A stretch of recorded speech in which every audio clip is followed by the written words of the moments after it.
Bismillahirrahmanirrahim. Assalamualaikum warahmatullahi wabarakatuh dan salam sejahtera. Kembali di channel Rakyatku TV. Dan pemirsa dimanapun Anda berada, ada yang luar biasa kali ini. Narasumber kita adalah orang nomor 1 di Kota Makassar. Beliau adalah Wali Kota Makassar, Dani Pomanto. Pemirsa jangan kemana-mana, kita akan kembali setelah yang satu ini.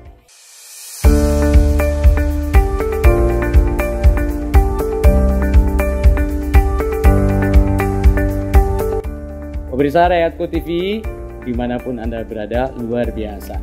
Tema kita kali ini adalah revolusi pendidikan.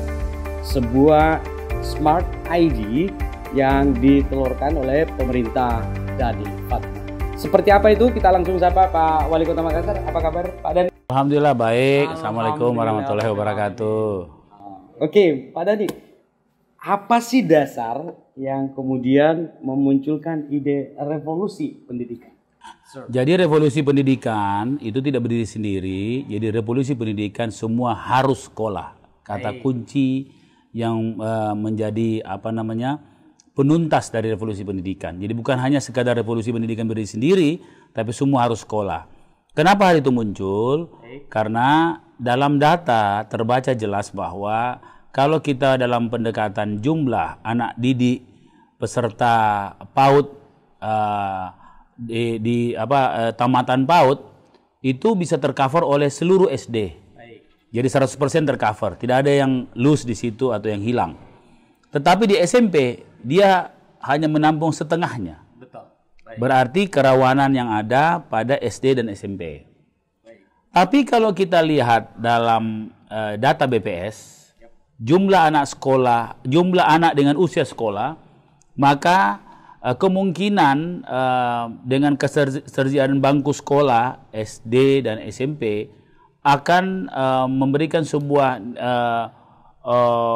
potensi anak-anak putus sekolah sekitar 33.000. Jadi sangat besar sekali. Sedangkan kehadiran Adama Dani Fatma ini tentunya akan memberikan sebuah warisan ya bagi generasi mendatang yang harus kuat secara pendidikan.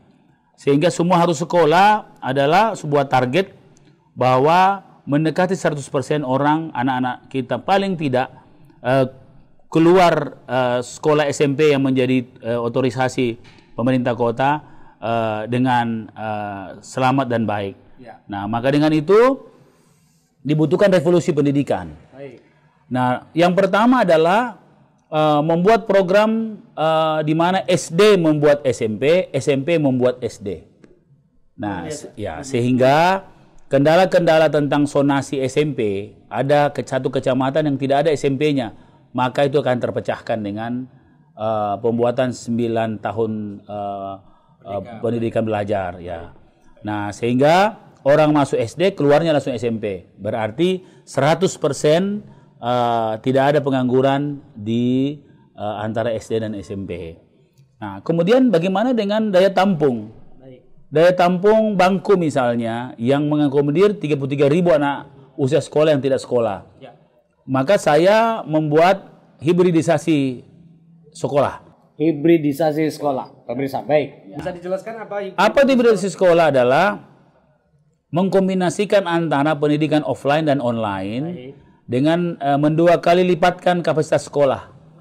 Misalnya satu sekolah punya bangku 100. Maka kita bisa membuat kelas yang lain 100. Di mana 3 hari pertama kelas yang pertama online. Tapi kelas yang lain offline. Jadi dia offline langsung relay ke rumah dengan online. Kemudian minggu berikutnya adalah terbaliknya. Jadi sama statusnya. Terbaliknya, yang tadi online menjadi offline, yang tadi online menjadi offline. Nah, bagaimana dengan 2 hari Kamis dan Jumat? Maka saya mengusung hal yang ketiga adalah outing class. Outing class, baik. Disitulah yang offline dan online ketemu. Nah, bukan studi tour. Jadi outing class itu ada di pulau, ada kelas pulau namanya. Di pulau walaupun terbuka, kita bikin tempat duduk 40 per kelas. Kemudian dia belajar. Belajar tentang yang berhubungan dengan pulau dan kelautan. Nah, cara belajarnya pun Jadi bukan hanya di pulau, di tengah hutan mangrove, Ya.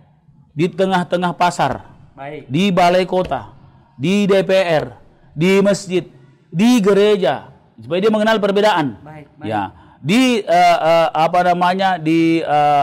industri. Saya akan minta industri untuk menyiapkan kelas untuk anak-anak. Baik. Ya. Nah, outing kelas ini akan memperkaya wawasan anak-anak kita. Luar biasa. Dan outing kelas ini sistem pengajarannya adalah betul-betul dalam pendekatan media sosial. Jadi pertama mereka akan mendapat pelajaran dari rekam YouTube dulu. Oke. Tidak tuntas YouTube-nya supaya dia cuma dibangkitkan motivasinya, nanti di rumah dia selesaikan cerita itu.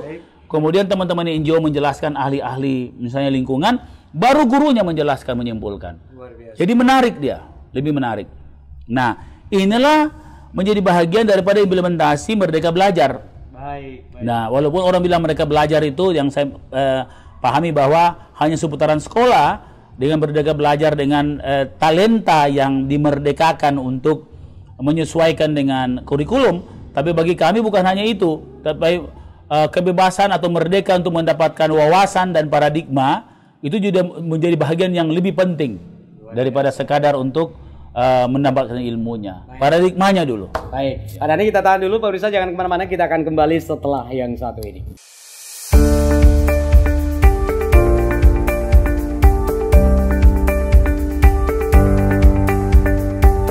Pemirsa Rakyatku TV dimanapun Anda berada, luar biasa. I wanna once again I say wonderful.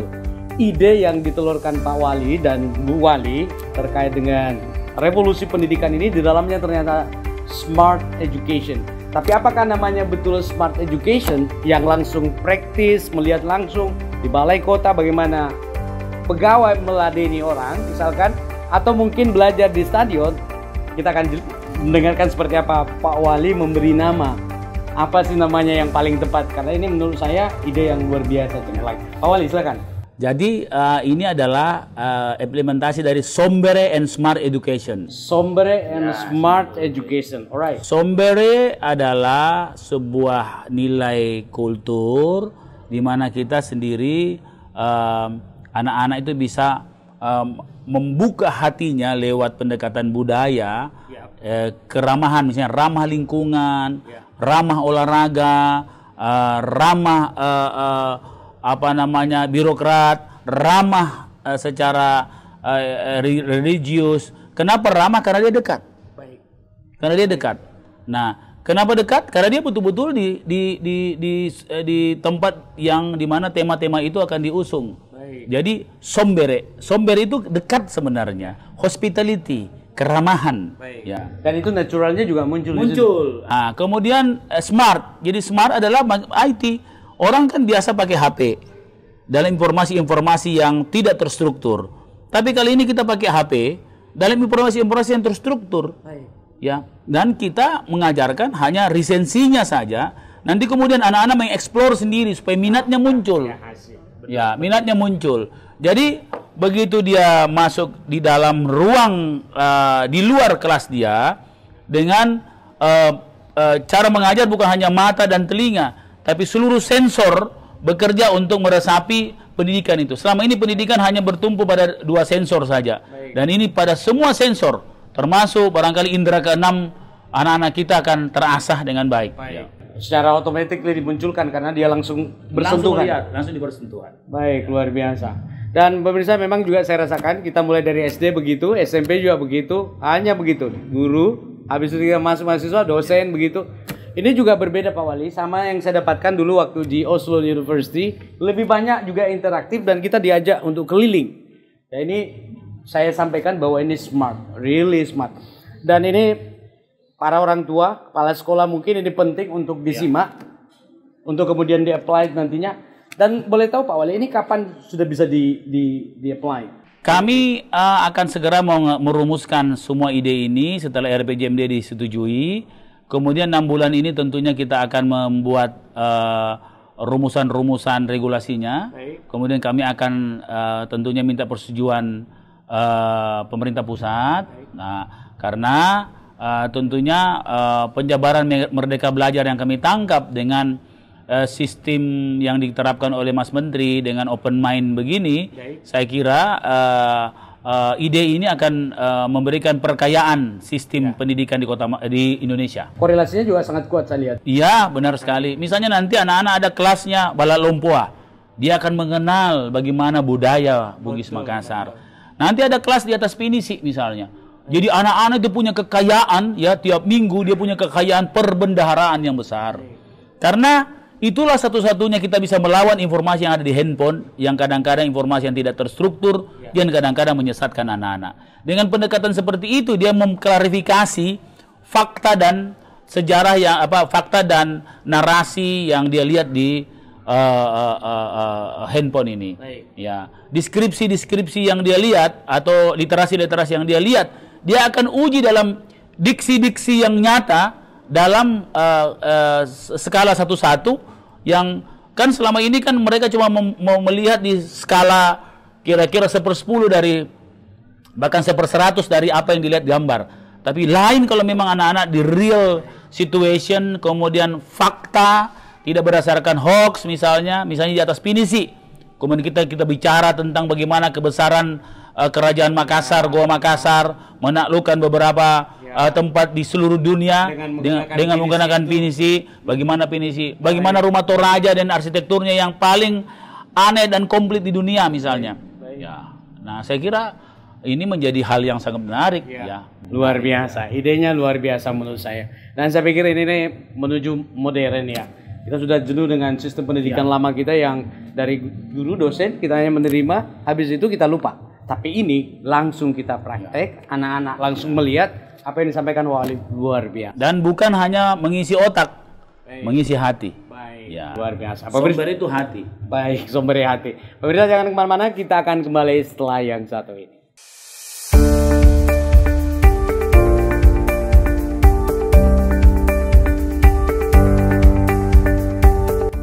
Pemirsa Rakyatku TV dimanapun Anda berada, makin menarik perbincangan kita dengan Pak Wali, terutama dengan revolusi pendidikan yang kemudian akan segera diterapkan. Pak Wali, menerapkan ini tidak mudah saya pikir. The right man on the right place menjadi hal yang esensi. Itu berarti ada kemungkinan dong rotasi kepala sekolah. Saya kira bukan kemungkinan, dipastikan. Pasti ada mutasi. Bukan mutasi ini sama dengan, jadi mutasi itu sama dengan corona. Corona itu kalau dia tidak bermutasi, dia akan habis karena vaksinasi. Makanya yang terjadi juga saya harus membuat mutasi-mutasi sama dengan mutasi gen kira-kira begitu ya. Dan termasuk Pak Wali kan kemarin tiba-tiba melakukan sidak ke Dinas Pendidikan. Ini juga bagian dari untuk membersihkan. Bagian dari kick off bahwa saya kan sudah mulai mengurus pendidikan. Sama kemarin saya ke TPA, saya juga kick off bahwa saya mulai mengurus sampah. Kira-kira begitu. Sebenarnya sidak kemarin itu hanya sentil-sentilan sebelum revolusi pendidikan ini menjadi program yang utama ya Pak Wali ya. Anggaplah itu strom-strom kecil lah. Baik, luar biasa. Itu bukan belum resetting, itu baru korsleting. Luar biasa. Memang beda kalau pemimpin kita cerdas, Bos. Jadi kita bisa melihat seperti apa strategi yang diterapkan. Terus kemudian kita masuk pada 100 sekolah bintang 5. Ya. Seperti apa sih? Kayak hotel bintang 5 gitu. Jadi 400 lebih sekolah bersama dengan SD hampir 500 lah ya. Tentunya tidak semua bisa kita harus targeting 100%. Pasti kita harus ada focusing. Ya, paling tidak 100 sekolah, istilahnya sekarang sekolah pelopor ataupun namanya apa kita istilahkan sekolah bintang 5. Itu menggambarkan sebuah kualitas di mana seluruh revolusi pendidikan telah dilaksanakan, semua harus belajar telah dipenuhi dan Merdeka Belajar sudah terpenuhi semua requirement-nya. Itu minimal 100. Itu 100 adalah minimum target. Minimum target. Ya. Jadi target paling bawah 100 sekolah kualifikasi bintang 5. Karena memang paling tinggi kalau hotel itu bintang 5 ya. Jadi kalau itu standarisasi. 7 sudah bikin pusing nanti. Baik. Kalau bintang 7 obat sakit kepala tuh Pak Wali. Pemirsa jangan kemana-mana, kita akan kembali setelah yang satu ini.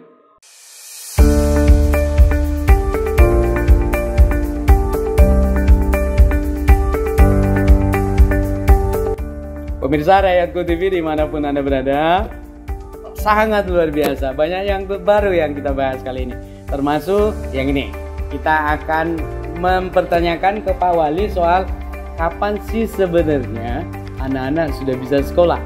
Karena sudah banyak orang tua yang jenuh. Hasil survei terakhir saya lihat 90% orang tua sudah jenuh dengan online. Mungkin bisa diimbangi antara offline dan online ini Pak Wali.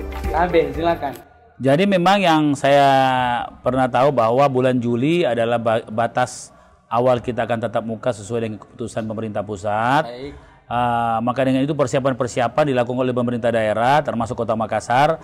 Kota Makassar telah melakukan persiapan yang paling mendasar adalah memvaksinasi seluruh guru. Baik. Dan progresnya adalah 100% guru sudah divaksinasi. Semua guru sudah divaksinasi Pak Wali ya? Nah, pertanyaan berikutnya adalah bagaimana perlakuan terhadap anak murid? Baik. Anak murid yang belum cukup umur divaksinasi. Baik. Nah, sehingga kami mengambil kebijakan Kota Makassar di mana kami akan melakukan testing kepada seluruh anak didik untuk memastikan mereka dalam keadaan sehat. Baik. Ini juga berkorelasi dengan Makassar Recover kan Pak Wali? Sama, Makassar Recover ini sama. Tapi dalam konteks pendidikan kita secara parsial melakukan untuk persiapan anak-anak sekolah. Sama Makassar Recover juga ini biasanya diperiksa di rumah, ini saya mau periksa di sekolah. Semua anak-anak usia sekolah diperiksa, kemudian kalau dia tidak sehat atau terkena kedapatan suspek, maka kita akan testing, kita akan treatment dengan obat-obatan dan memastikan mereka sehat dulu baru sekolah. Nah, kemudian yang kedua, sistem yang kita pakai adalah sekali dalam seminggu sekolah setengah kelas, kemudian 2 jam. 2 jam, kemudian yang sisanya setengah kelas lainnya itu offline. Kita sudah mulai praktekkan itu. Kemudian minggu depannya yang offline jadi online, jadi offline. Nah, 1 kali dalam minggu. Kemudian minggu kedua kita tes, kita evaluasi. Caranya evaluasi di tes Ginos. Jadi evaluasinya begini. Nah, kalau terdeteksi bahwa tidak ada kecurigaan penyebaran, maka kita lanjutkan 2 kali dalam seminggu. Ditingkatkan. Ini bertahap sebenarnya. Bertahap. Begitupun cerita terjadi setelah 1 minggu di offline, yang minggu kemudian yang online jadi offline dan offline jadi online, kita tes lagi. Lewat Ginos lagi. Kalau sekian persen baik, tidak ada tingkat penularan, kita naik lagi 3 kali. Begitu seterusnya. Baik, ini pemirsa menarik loh. Jadi ada proses yang akan dilalui terkait dengan sekolah offline dan direncanakan kemungkinan besar dilakukan di bulan 7 Juli. Ya, ini juga menunggu keputusan dari pusat. Pemirsa, saya mau sampaikan jangan kemana-mana karena ada Mak Reward mau hadir. Pak Wali akan memberikan pertanyaan dan hadiahnya adalah 1 orang nginap di Sheraton Hotel dan selebihnya ada juga souvenir dari Yamaha. Jangan kemana-mana, kita akan kembali setelah yang satu.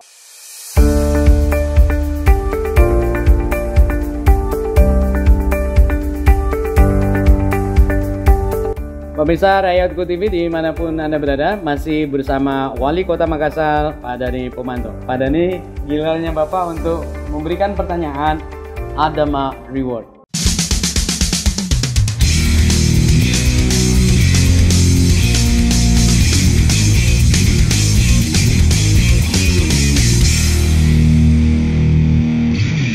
Jadi hadiahnya itu 1 malam menginap di 4 Point by Sheraton. Kemudian ada juga 1 souvenir dari Yamaha. Pertanyaannya saya belum tahu juga nih apa pertanyaan Pak Wali.